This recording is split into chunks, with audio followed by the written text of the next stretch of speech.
My name's Alex. I'm a fifth-year medicinal chemistry graduate student in the Tretyakova lab. My research encompasses studying molecular events that drive pathology and really harnessing chemistry and chemical tools to interrogate these problems. And so I've developed chemical tools to look at how dysregulated neurological metabolites contribute to Parkinson's disease. I've developed tools to look at how sugar metabolism is also implicated in driving cancer. And I've also been involved in projects aiming to design small molecules which inhibit oncogenic processes in cancer with the goal for discovering potential therapeutics.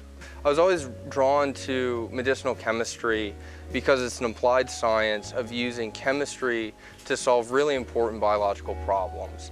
And I was also drawn to this lab in particular because of how multidisciplinary the work environment is and how I could use chemical synthesis, I could use biological assay development, I could use mass spectrometry, and I could use all of these different things to answer the scientific questions that I had. And so that would really grow me as a scientist while working on areas that I'm really passionate about.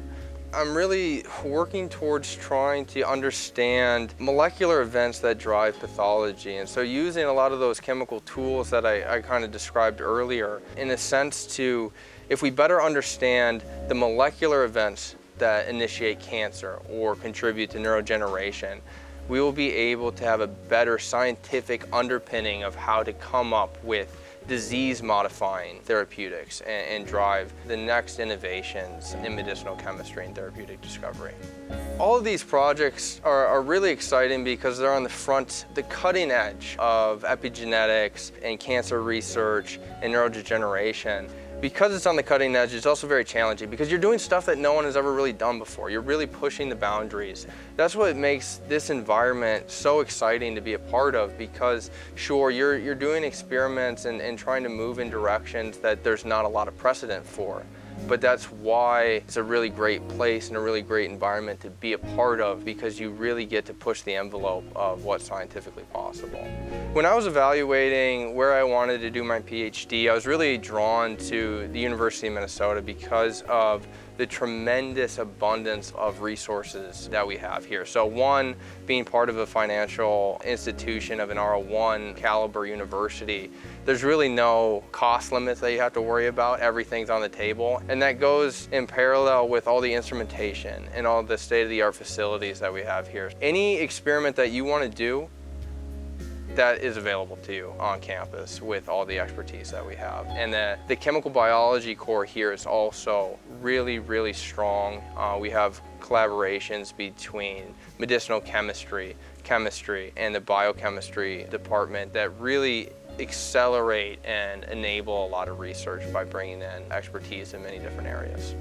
Another nice aspect about being at the University of Minnesota is that it's actually inside the heart of the Twin Cities. And I would say that the Twin Cities it's a really beautiful city because it has all the elements of a big city with a downtown and professional sports and exciting venues and concerts that you can be going to. But it's also much less claustrophobic than something like New York is, or some of the big cities on the coast, and the cost of living is also much better. And so it's a really beautiful place to live, and you're also very close to a lot of really great, wonderful outdoors to take advantage of in Minnesota. So it's a really nice city to live in. Another reason why I joined Natalia's lab is just of how great of a scientist she is. You look at her publication record, you look at her funding history, and her passion for science really drives you to emulate her work ethic and also become a really great scientist yourself. I think that in working in her group is also, you get to experience her really renowned mentoring ability in terms of helping guide you throughout your career beyond graduate school. Natalia is also a great mentor on a personal level, so she fosters a lot of camaraderie, and we do a lot of events, and we have a really tight-knit group, and it's really awesome to be a part of it. So I have a lot of friends in the group, as well as scientific colleagues that accelerate my research and are also fantastic individuals to be around.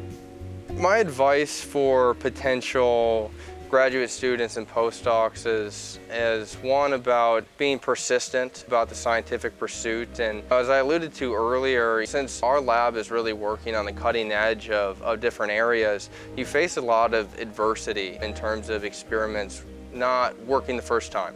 So you need to be persistent in learning from mistakes and learning from failure, because it's not really a failure, it's gearing you up to do a better iteration on the next and move the project forward.